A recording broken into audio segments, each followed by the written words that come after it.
오늘 본문의 말씀을 중심으로 공평하신 하나님, 공평하신 하나님이라는 제목으로 말씀의 은혜를 함께 나누겠습니다. 제가 사진을 하나 보여드리려고 하는데요. 이 사진을 어디서 좀 보지 않으셨나요?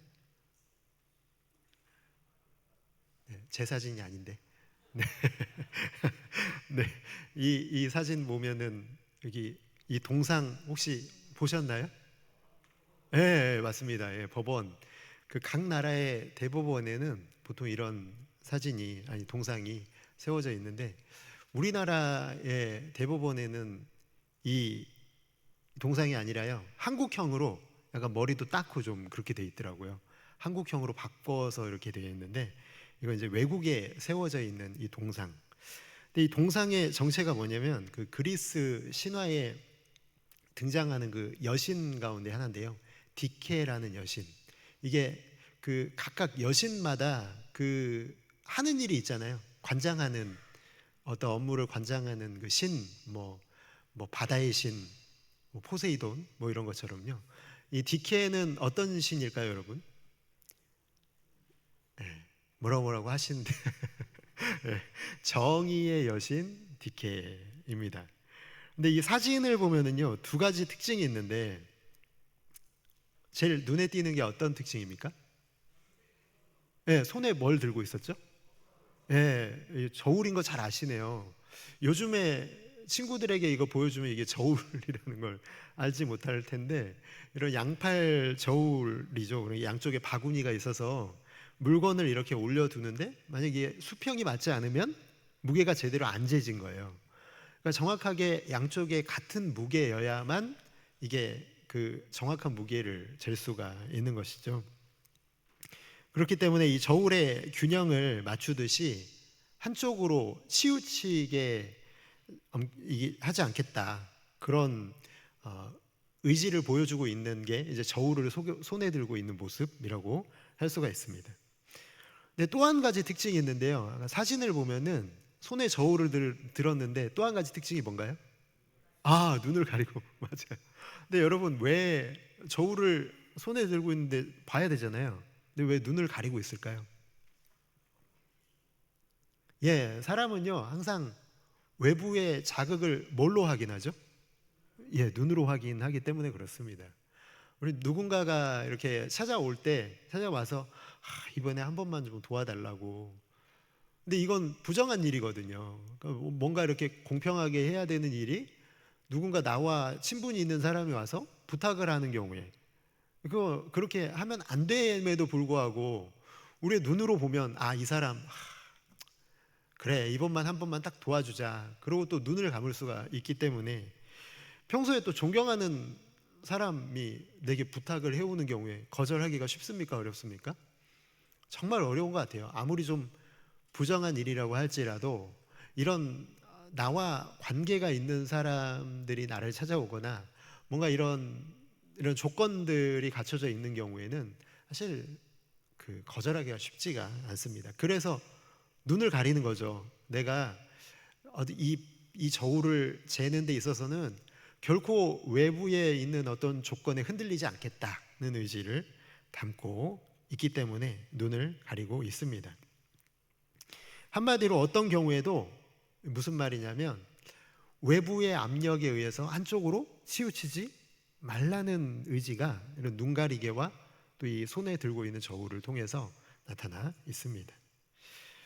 오늘 본문에서도요 재판과 관련해서 불특정 다수에게 이 말씀하시는 하나님의 명령이 기록이 되어 있거든요. 2인칭으로 되어 있는데 너라고 되어 있는데 그러니까 해당되는 모든 사람에 대한 얘기입니다. 그러니까 이런 경우 이런 상황에 처해 있는 모든 사람에게 하시는 하나님의 말씀이 우리가 읽은 이 본문의 말씀이라는 것이죠.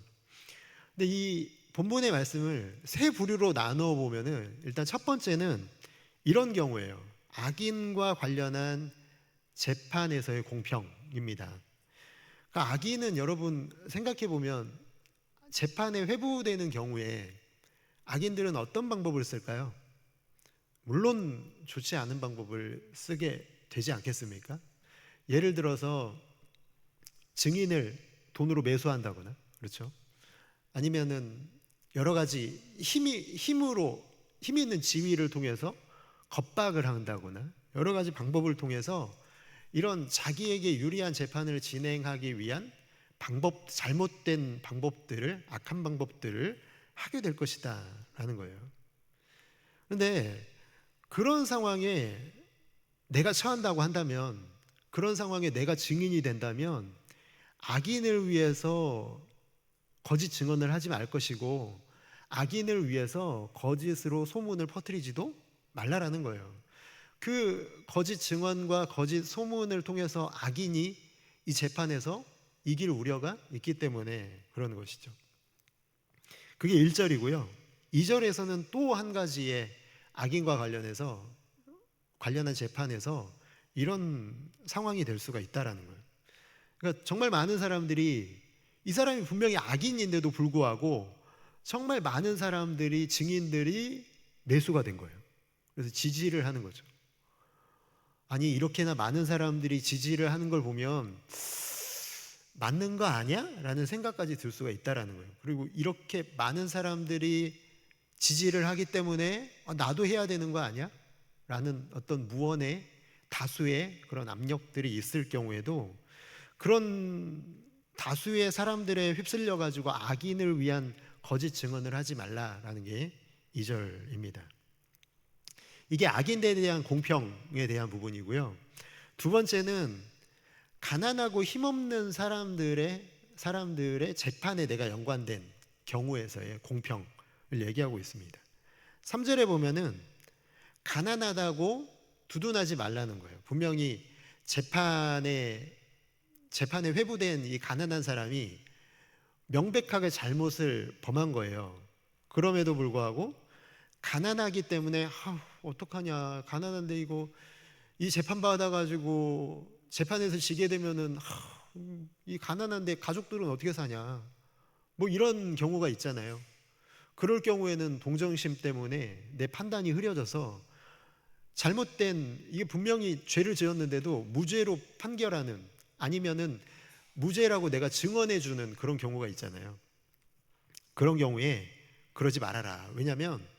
왜냐하면 그 가난한 사람에 대한 내가 위증이나 잘못된 판단을 내려서 이 사람이 풀려나게 될 경우에 반대편에 있는 사람도 생각하라는 거예요. 이 가난한 사람이 이 피고가 되었는데 이 원고는 그러면 부당하게 피해를 입는 것 아니겠습니까? 그런 경우가 있기 때문에 가난한 사람의 경우에 있어서도 공평을 잃지 말라는 거예요. 6절은요, 정말 우리가 많은 경우에 좀 잘못 판단할 수 있는 거예요. 예를 들어서 우리가 가난한 사람은 힘도 없잖아요. 백도 없잖아요. 속어인데 그런 든든한 배경도 없으니까 어떻게 해도 너무 힘이 없는 이 사람은요, 재판에서 이길 만한 확률이 많지가 않은 거예요. 그렇기 때문에 잘못된 판결을 내릴 수가 있다는 거예요. 분명히 가난한 사람이 잘못을 범하지 않았음에도 불구하고 잘못된 판결, 힘도 없고 이 사람에게서 내가 이익도 얻을 게 없다고 생각하기 때문에 이 사람에 대한 잘못된 판결을 내가 아무런 저항 없이 그냥 내리게 되는 경우도 있다라는 거예요. 앞서서 여러분 얘기했던 이 악인의 경우, 또 가난한 사람의 경우, 우리가 항상 외압에 휘둘릴 수 있는 상황이나 환경이잖아요. 그런 경우에도 공평을 잃지 말아라. 그런데 이 약자에 대한 이런 공평은 뭐 가난한 사람뿐만이 아니라요, 또 한 부류의 사람들이 있는데 9절의 말씀에 보면은 이방인들에 대한 경우에도 마찬가지라는 거예요. 이방인은 정말 이방인이니까 외국에서 이사 온 사람 아닙니까? 이 사람은 가족이 있습니까? 뭐가 있습니까? 뭔가 이유를 알 수는 없지만 이 외국에서 살아가야 되는 어려움이 분명히 있을 것 아니겠습니까? 근데 이런 이 외국인들에 대한 이 대우가 너무 경우에 지나치게 잘못된 방향으로 이렇게 할 수가 있다는 거죠. 참, 나오미가 그 모압에서 돌아올 때 며느리 룻에게 너 돌아가라, 너의 나라로, 너의 신에게로 돌아가라라고 하는 이유가 뭘까요? 저는 이 생각이 먼저 들었어요. 외국인 며느리로 사는 게 진짜 어려울 것이기 때문에 돌아가라고 얘기를 하는 거죠. 같이 가고 싶죠. 의지도 되잖아요. 그런데 며느리를 생각하는 마음으로는 며느리가 가서 너무 힘든 삶을 살아야 될 게 눈에 훤히 보이니까 돌아가라고 권유하는 나오미의 모습 속에서요, 정말 이방인에 대한 이 이스라엘 사람들의 이 대우가 어떨까에 대해서 한번 생각해 봅니다. 물론 여러분, 하나님께서는 이렇게 하지 말라고 권유하시지만 인간은 죄인이기 때문에 늘 이런 부분에 있어서 잘못된 방향으로 흐를 수 있다라는 거예요. 근데 하나님께서 이런 상황에 있는 이 나그네들, 외국인들을 어떻게 대하라고 하냐면 너희가 나그네였을 때를 기억하라는 거예요. 이스라엘 백성들이 나그네였을 때가 언제죠? 오늘 우리가 읽은 출애굽기는 애굽에 있을 때 그들은 나그네였잖아요. 이 나그네를 넘어서서 종의 삶을 살았잖아요. 이 애굽 사람들을 섬기는 종으로 살았던 것을 너희가 기억해라. 그렇기 때문에 나그네를, 외국인을 그렇게 잘못 대하는 것을 내가 기뻐하지 않는다, 이렇게 말씀하십니다. 세 번째 부류는요, 이제 원수에 대한 공평입니다. 원수. 사실 여러분, 제일 공평하기 힘든 것 아닙니까? 우리가 앞선 이 악인이나 가난한 자나 약한 자들은 내 이익이 걸려 있긴 하지만 원수는 어때요? 내 감정이 걸려 있는 거예요. 내 감정, 그리고 내 복수심, 그리고 내가 절대로 용서할 수 없는 그런 존재에 대해서도 하나님께서는 뭘 요구하시냐면 공평을 요구하신다는 거예요. 어떤 경우가 있냐면 원수가 소유한 나귀나 소가 길을 잃은 경우 그냥 놔둘 수 있고 아니면 찾아줄 수 있죠. 또 어떤 경우냐면 미워하는 자, 여기 뭐 원수의 다른 표현인데 미워하는 자의 나귀가 짐을 싣고 가다가 넘어진 거예요. 근데 짐이 너무 무거우니까 도저히 혼자서는 못 일어나는 거예요. 그러면 뭐 어떻게 되겠습니까? 나귀가 죽지 않겠습니까? 또한 짐도 어떻게 될지 잃어버려야 되는 위기 가운데 처해 있는 그때에 공평하지 않으면 아유 잘됐다, 내가 그렇게 싫어하던 아유 그 원수, 아유 꼴 좋다, 그러면서 그냥 지나쳐가는 그런 경우가 있잖아요. 근데 하나님께서는 그런 경우에도 원수의 그런 소유가 이런 위기에 처해 있는 상황에서도 하나님께서는 공평을 잃지 말아라, 이것을 말씀하고 계십니다. 하나님께서 말씀하신 걸 들어보면요, 사실 왜 정의의 여신 디케가 눈을 가리고 또 손에 저울을 들고 있는지 우리가 정말 잘 좀 생각해 보게 되는 것 같아요. 왜냐하면 모든 삶에 살아가는 순간에서 우리는 한쪽으로 치우치는 판단을 우리 환경에 의해서 할 우려가 너무나 많기 때문에 그렇죠. 균형을 잃는 상황들이 우리의 삶에 계속 덮쳐오는 거예요. 우리가 뭐 그냥 날마다 우리가 살아가면서 어떤 상황에도 그냥 균형을 딱 지키고 있다면 이런 말씀 들을 필요 없죠. 이런 말씀 제가 전할 필요도 없고요. 그런데 여러분 아시지 않습니까? 우리는 얼마나 많은 순간에 우리가 처한 이런 악인들이 나에게 뭔가 이익을 베풀어 주는 그런 상황들, 아니면 가난한 자를 내가 힘이 없으니까 나에게 힘이 있다면 가난한 자를 속여서라도 그의 소유를 내가 빼앗고 싶은 악한 마음, 또는 원수의 그런 곤란함을 내가 그냥 눈 감고 싶은 경우, 이런 경우가 너무 많잖아요. 그런 경우에 우리는 한쪽으로 치우치는 균형을 잃을 우려가 너무나 많기 때문에 오늘 참 우리는 이 정의의 여신 디케가 눈을 가리고 저울을 들 수밖에 없는 이유가 여기에 있다라는 거예요. 우리도 그래야 되지 않겠습니까? 우리도 눈을 가리고 저울을 들고 있는 모습으로 살아가야지만 우리가 균형을 잡을 수가 있다는 거예요. 근데 여러분, 사실 솔직히 말씀드리면 불가능합니다. 우리가 눈을 가린다고 해도, 저울을 든다고 해도 우리는 죄인이기 때문에요, 이렇게 살아가는 게 사실은 가능하지가 않습니다. 따지고 보면 여러분, 남이 아니라 우리 자신, 우리 스스로조차도 공평하다고 느끼십니까? 이 세상을 살아가면서 내가 정말 공평해. 나는 항상 공평한 것 같아. 나에 대한 대우가 공평하다고 생각하십니까? 내가 공평하지 않다고 생각하면 다른 사람을 향한 공평이 가능하겠습니까? 여러분, 그건 불가능합니다. 내가 지금 느끼고 있는 이 공평이요, 다른 사람에게도 똑같이 간다는 거예요. 내가 공평하다고 느낄 수 없으면, 내가 세상을 대해서, 나의 존재에 대해서 공평하다고 생각이 안 들면 다른 사람들을 향한 공평? 그런 거 없습니다. 우리는 언제나 그런 상황에 처해 있다면, 내 마음이 그렇다면 우리 절대로 공평할 수 없다라는 거예요. 말씀을 준비하면서 한 분이 생각났어요.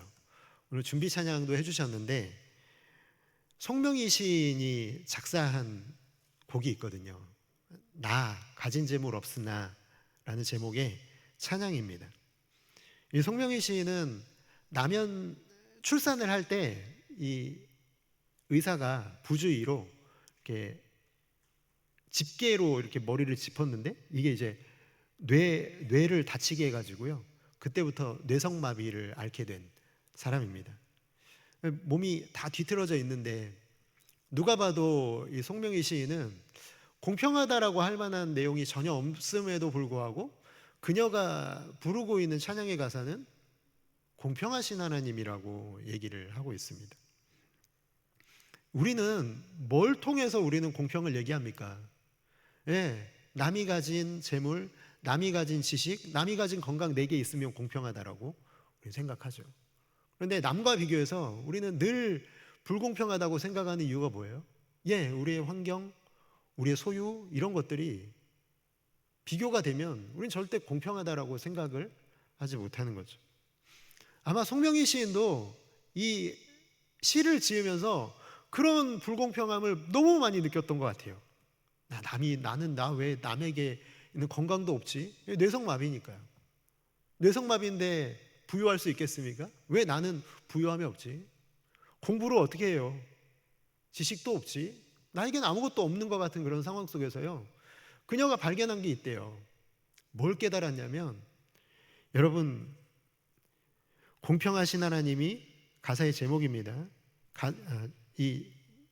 이렇게 되어 있습니다. 공평하신 하나님이 나 남이 가진 것 나 없지만 공평하신 하나님이 나 남이 없는 것 갖게 하셨네. 여러분, 그녀의 고백이 우리를 참 겸허하게 하지 않습니까? 아무것도 갖지 못한 것 같은데 그녀는 남이 없는 것 내가 가졌다고 이렇게 고백을 하잖아요. 그게 뭘까? 여러분, 그것은 저는 내 안에 이 세상보다 크신 예수님이 계신다라는 거예요. 나를 사랑하셔서 모든 걸 내어주신 하나님이 지금 내 안에 계시고 나는 그분의 자녀라는 이 고백이 이 송명의 시인의 고백 아니겠습니까? 그것을 깨닫고 나니까 그런 세상의 조건으로서의 공평은 아무 소용이 없는 거죠. 여러분, 다 가진 사람들이라고 송명희 시인은 믿음의 사람들에게 도전하고 있는 거예요. 오늘 이곳에 계신 사랑하는 성도 여러분, 하나님 공평하십니까? 이러시면 설교를 할 수가 없습니다. 여러분, 하나님 공평하십니까? 아멘이십니까?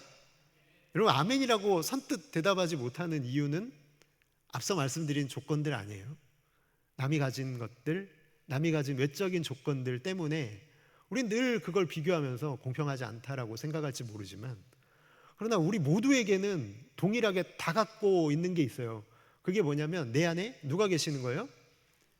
내 안에 예수 그리스도가 계십니다. 여러분, 그게 하나님이 우리에게 주신 가장 값진 선물인 줄을 믿습니다. 이 세상보다 크신 예수 그리스도가 내 안에 있기 때문에 여러분, 다른 어떤 조건들에서도 우리는 세상이 판단하는 기준으로서의 공평이 아니라 하나님이 우리에게 주신 그 세상이 알 수 없는 그 비밀을, 소유한 공평을 우리가 깨닫기 때문에 오늘 이 세상을 향해서도 송명희 시인처럼 외칠 수 있어야 되는 줄을 믿습니다. 때로는 여러분, 우리가 처한 앞선 말씀드린 그런 환경들 있잖아요. 남들이 가지고 있는 거 나도 갖고 싶고, 왜 나만 건강이 없고, 왜 나만 지식이 없고, 누구는 이렇게 잘 됐는데, 누구는 이렇게 많이 가졌는데 왜 나는 없지? 그러면 여러분, 그런 조건들이 우리의 눈을 가리면 우린 절대로 공평으로 살 수가 없습니다. 그래서 아무 거부감 없이 받아들일 수가 없기 때문에요, 다른 사람들을 향해서도 우린 그런 공평을 베풀 수가 없다라는 거예요.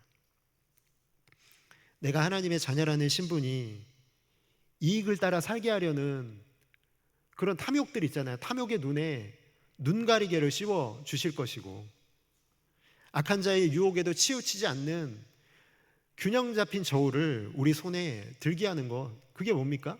내가 하나님의 자녀라는 신분 아닙니까? 내 안에 예수 그리스도가 계시고, 내 안에 예수 그리스도를 통해서 하나님 나를 자녀 삼아 주신 그 은혜가 너무나 놀랍고 크기 때문에, 그것이 공평하기 때문에 세상을 향해서도 하나님 공평하시다고 말할 수 있는 여러분들이 다 되시기를 주님의 이름으로 축복합니다. 우린 세상을 향해 노래할 수 있어야죠. 진정한 공평은 외적인 것이 있는 게 아니라 우리 모두에게 나눠주신 하나님의 선물, 세상보다 크신 예수 그리스도, 그것이 바로 우리에게 진정한 공평의 기준이 될 때에만 우리는 이런 모든 조건들 앞에서도 우리의 눈을 흐리게 하고 우리의 손을 떨리게 하는 그런 상황들 속에서도 그런 외적인 압력에도 굴복하지 않고 치우치지 않는 균형으로, 치우치지 않는 공평함으로 이웃들을 향해서 소리 높여 말할 수 있지 않겠습니까? 내 안에 계신 예수님 때문에 외부의 어떤 조건에도 흔들리지 않고 공평의 기준으로 이웃을 대함으로 세상을 변화시키시고 세상에 하나님의 공평하심을 만방에 선포하시는 아름답고 귀한 성도 여러분들이 다 되시기를 주님의 이름으로 축복합니다.